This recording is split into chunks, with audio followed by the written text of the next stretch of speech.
special it was last year when you and Gregg were able to kind of put your heads together and come up with what you were able to accomplish in the last 8 games of the season? Gregg and I have a bond that will always be that.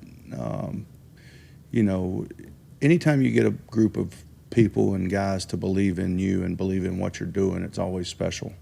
And, we were able to do that. But again, the credit should go to the players because they had to buy in and they had to go perform. So that's how. But to answer your question shortly, I would say yes. But I respect the hell out of Gregg.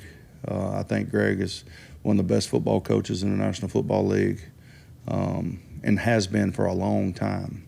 It's not like he just woke up and he was there. He's been a good coach in the National Football League, even going back to going against him at St. Louis when he was in St. Louis and I was in Arizona. I can't say enough good things about Gregg. Freddie, I know you don't like to talk about the past, but the win over the Jets last year, what was that? What did that mean for the fans, the city? And can you kind of expound on your memory of that night? Well, they had been 20-something games without winning, so I think they were ecstatic to get a win. I think anytime you can win at home, it's a good thing, and it brings the excitement back to the city.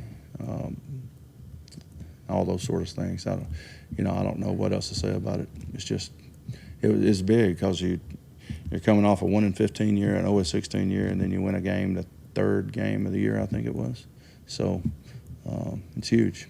You see a lot of rookie quarterbacks, struggle their first games, first season sometimes. What did it say about Baker, the way he came in and gave your offense some juice and really played well? Yeah, he's relentless. He's a competitor, just competes. May not always know talking back then, didn't know really what the reads were and stuff like that, but he just made stuff happen. All right.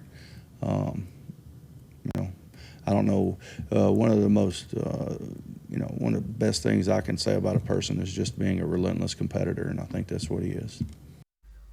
Here's Freddie Kitchens, a genuinely nice man, and you hope it turns around because you don't want to see him blow up like some coaches have done.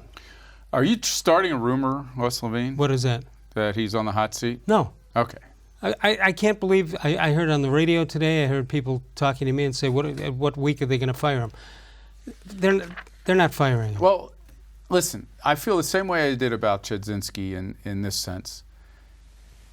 If you hire a rookie coach and then don't give him time to grow into the job, you're the problem, not right. that coach. That's correct. So I think it's silly that this kind of thing happens. Maybe there are times when you see a first-year head coach and you are reminded of things that he doesn't like in Chudzinski's case, they felt that he didn't ride herd on these players hard enough, and yada yada yada. But you have to give these guys a chance to become a head coach. He's never done it before at any level in his case.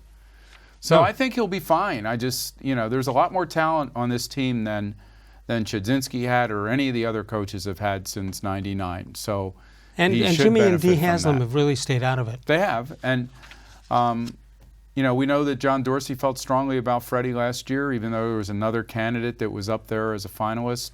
It seemed pretty obvious to everyone involved that Kitchens was going to be the guy. So, and it wasn't only because they felt good about his relationship with Baker Mayfield. I think they felt good about him in a lot of other ways. So, do you think, and this is way too early, do you think maybe they made the wrong choice between the two assistants? If they were going to pick Williams or Freddie, which one? It has to be Freddie, right? I just think that there's a short shelf life with Gregg Williams in almost any capacity you hire him in, and I think it's part of his personality. I think sometimes players listen to him early and tune him out late, and I think they pick the coach that they think has a chance of being here 5, 7, 8 years from now. Didn't Freddie say he's got 10 staff or 10 owners that are calling him, waiting to offer him for a job? Gregg Williams said Gregg that. Williams, Yeah, yeah. What did I And say, Freddie? You, Freddie. No, And we see that Gregg Williams is a coordinator still, and Right. now doing it for the new And New putting York in Jets. extra work this week, I would presume. There's nothing he'd like better than Oh yeah, I mean, slap a knowing what shutout he's on like, that would be, and he does have some insight into the offensive players here and into Freddie Kitchens as a play caller. So obviously he saw it up close last year. It would be interesting to see whether there's a payoff in that. two